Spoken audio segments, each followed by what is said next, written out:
It's a hard story to follow. These are not my words, but I agree with every one of them, and they resonate with me strongly. They were written by the Reverend Johanna Lubkin, who is at a congregation in Massachusetts. She is the Lifespan Learning Minister, which is equivalent to our Minister or Director of Faith Formation. Have you ever been somewhere that proudly proclaimed, "All are welcome," but you just got the feeling that they didn't really mean you? How does that feel in your body? And have you ever had an experience of feeling so welcomed and cared for, like you could just feel that you were wanted there? How did that feel in your body? I can't think of a single community I've been a part of which hasn't proclaimed and aspired to live out the "all are welcome" message. I want to live in a world and in communities where we go beyond saying "all are welcome," where we cultivate that feeling of being cared for, wanted, and celebrated for who we are. This deep desire for a welcoming, diverse, multicultural community where everyone feels welcome is one of the aspects of Unitarian Universalism that many of us are most drawn to. This has especially been on my mind since I watched the opening ceremony for this year's Paralympics. There was this big, elaborate dance sequence, which had a mix of people dancing on 2 feet, as well as with canes, prosthetics, walkers, and wheelchairs. After having watched the huge, sprawling spectacle of the Olympics a few weeks before, I commented a kind of neutral, "Oh, that's neat. They made sure to have some folks with disabilities represented." But it went beyond representation, beyond just making sure they checked a box off a diversity roster. One of the commenters explained that the show, named Paradox, was meant to tell a story about inclusion. The choreographer's hope was that the performance would normalize and celebrate all bodies in all their forms, and that it wouldn't just include dancers with disabilities, it couldn't be done without them. This line took my breath away, because our aim to be welcoming communities can be rooted in the knowledge that we need one another in all our myriad forms to be all we can be. I think about this a lot and try to remember an experience I had a few summers ago as a simple example of how we can do this. I was taking a contemporary dance class for adults, which a friend of mine was teaching. Before the first class, I let them know that while I was so excited to be getting back into dance after many years, my body might not be up for doing everything. And could I sit in a chair to participate when I needed to? The friend assured me that that'd be fine, and that nearly everyone else in this class was dancing with their own physical limitations. In one of the sessions, we were halfway through learning choreography for a dance sequence, and my legs just said, "You're done for now." So I quietly pulled out a folding chair in the back of the room and tried to modify the choreography to work while seated. I had put myself in the back so I wouldn't distract the other students by doing something different and, to my mind, less good. My teacher friend came over to check in with me and then invited me to put my chair right in the middle of the other dancers. And then this, which I love, they said, "Okay, so if Joe is seated in the middle, what if we switch around our formation so she's the anchor in the center? It could look really cool if we change up the directions a bit. This side you reach out this way, other half you reach out the other way, and we'll have these gorgeous levels happening." Rather than being annoyed or distracted or pitying, the whole class just said, "Oh, cool idea, let's try it." And it was just accepted, a total non-issue. Joe is dancing from this chair, and so of course we're including her. And now this dance wouldn't be the same without someone seated. Instead of tolerating a difference but looking away, we were celebrating a wider variety of bodies. A dancer seated became a feature, not a bug. Have you ever experienced this kind of welcome?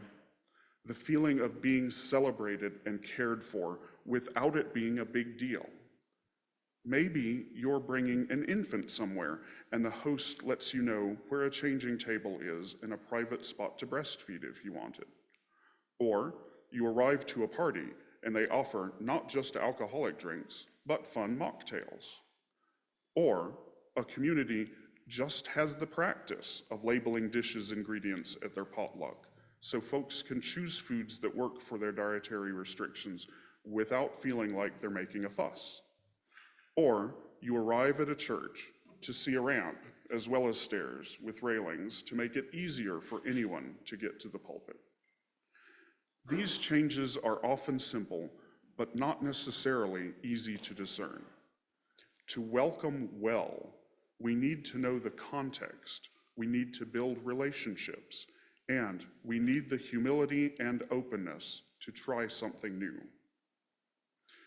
Last Sunday, when I was sitting in on our children's faith formation classes, several classes put a variation of be kind, be welcoming, or be respectful on their covenant. I asked them a question I often ask of adults too. How do you know you're being welcoming? What do people do or say that helps you feel at ease? What makes you feel respected? When I was the interim minister at Theodore Parker Church, I was told a story about a time when a black man was brought in to be a guest speaker to this mostly white UU congregation. The story was that the congregation was rapt, and when it was over, turned to each other to say, "That was so good," and they thanked him in the receiving line. But then the speaker himself said to one of the church's leaders that he felt so disrespected that the congregation hadn't been engaged at all, and it was very uncomfortable for him. "Oh no, really?" the congregant responded. "Why? Can you tell me more?" Turns out, it was because the congregation was silent while he was speaking. In his church and in his cultural traditions, if you were engaged and with the speaker, you'd speak aloud and let them know they weren't alone. If it was going really well, you'd hear a bunch of people calling out affirmations and nodding along. But that morning, these UUs had been so quiet and still, he got nothing back from them and didn't want to come back.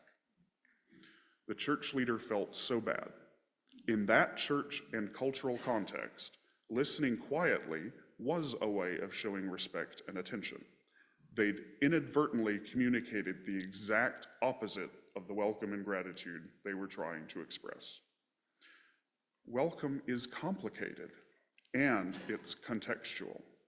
Like we said in our Wonderbox time, it's more often about treating others how they want to be treated than it is in treating them how you want to be treated.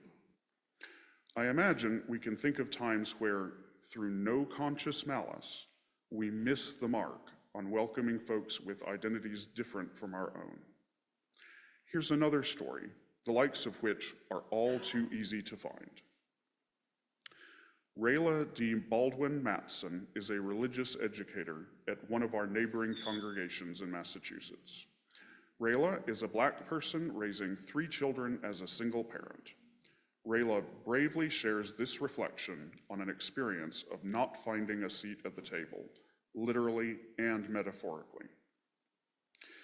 After having found a healing and supportive home in UU congregations, Rayla was excited to attend a conference at a well-loved UU retreat center. But when Rayla got there, some unsettling things started to happen. The other attendees seemed to hurry to end conversations with Rayla and were very quick to disengage. There was an issue with Rayla's daughter in childcare. They felt she was a problem and difficult in comparison with the other children. Although a very kind person noted that she couldn't understand how this child was deemed a problem, when she was doing the same things all the other children, the white children, were doing.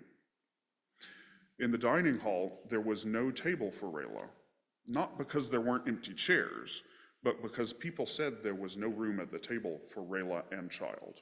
The empty seats were for other people, and they couldn't make room for them. And when a guest preacher named the elephant in the room of the ways the camp had its historical roots in racism, Rayla felt elated and witnessed, but other campers complained that they hadn't come to have that mess thrown in their face, but rather to be uplifted.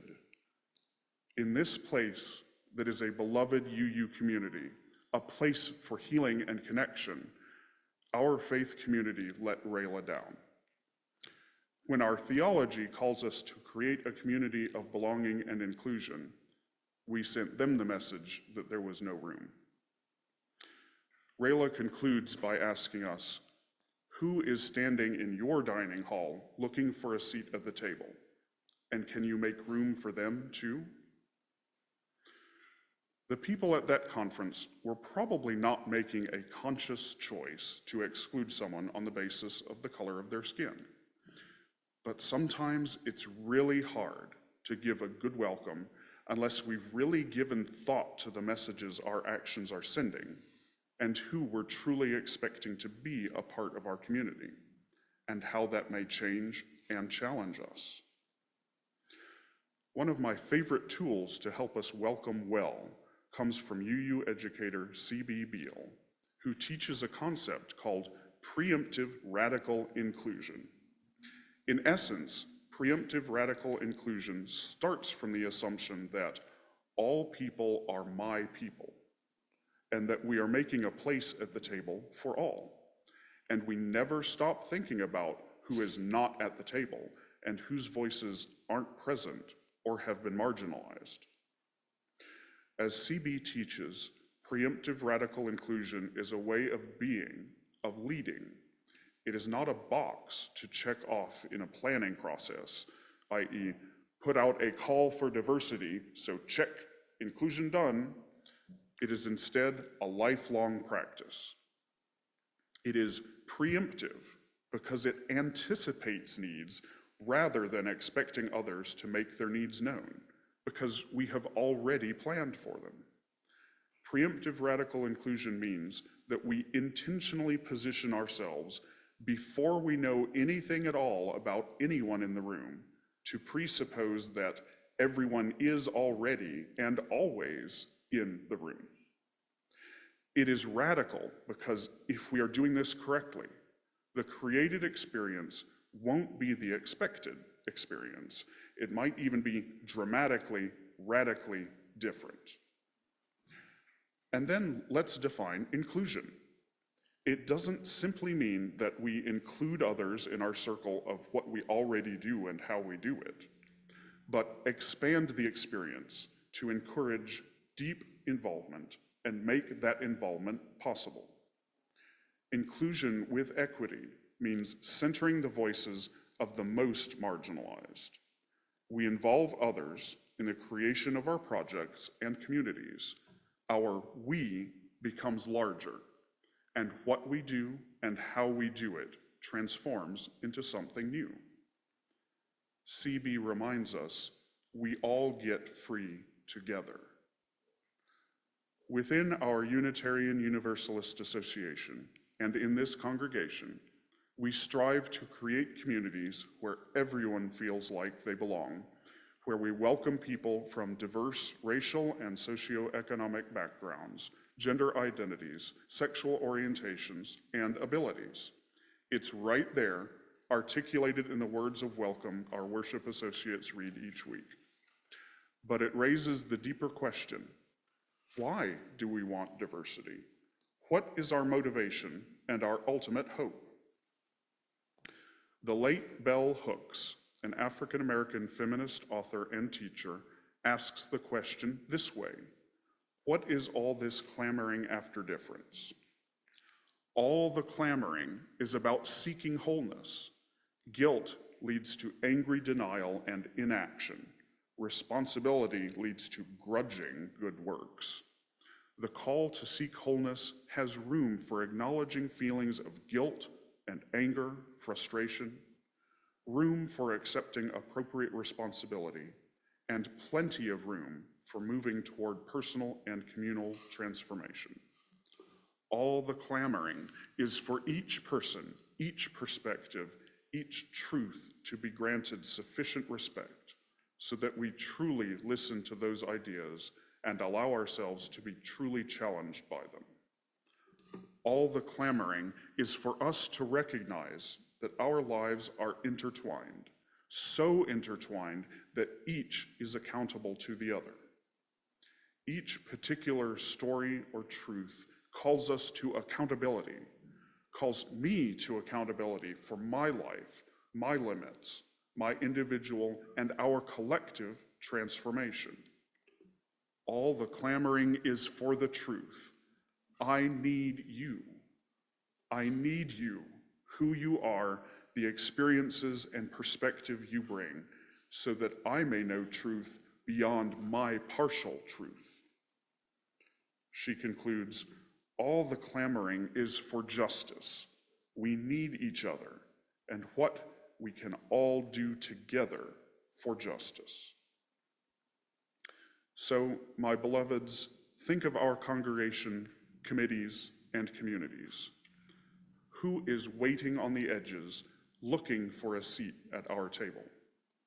How can we go beyond the phrase, all are welcome, to create spaces where we celebrate and care for each other in our myriad different experiences?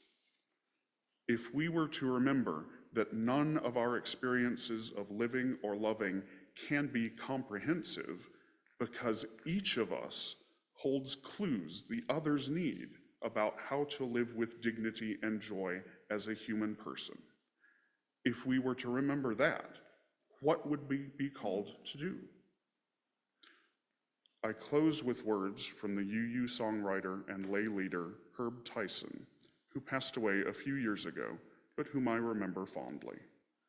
He wrote this song for his congregation in Mount Vernon's ingathering service, and I offer its chorus as a blessing and a call to all of us. Our doors are open and our hearts are too. Whoever you are, we've been expecting you.